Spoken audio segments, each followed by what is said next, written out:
वादळी वाऱ्याने केळी पिकाचे मोठे नुकसान। मंत्री इंद्रनील नाईक यांच्या पत्नी मोहिनी नाईक यांनी केली नुकसानग्रस्त भागाची पाहणी।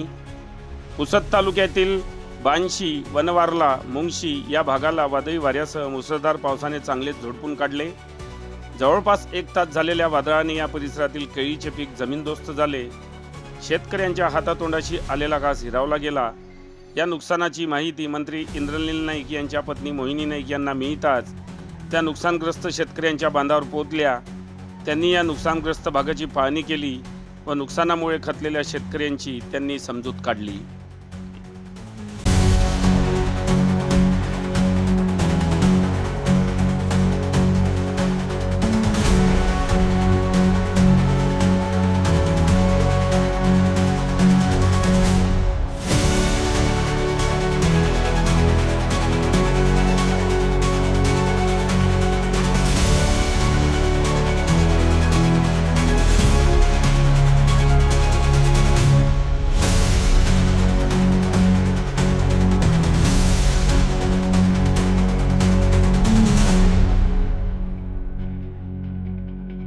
बातम्यांशी अपडेट राहण्याकरिता आजच आमच्या चॅनलला सबस्क्राइब करा आणि बेल आयकॉनवर क्लिक करा।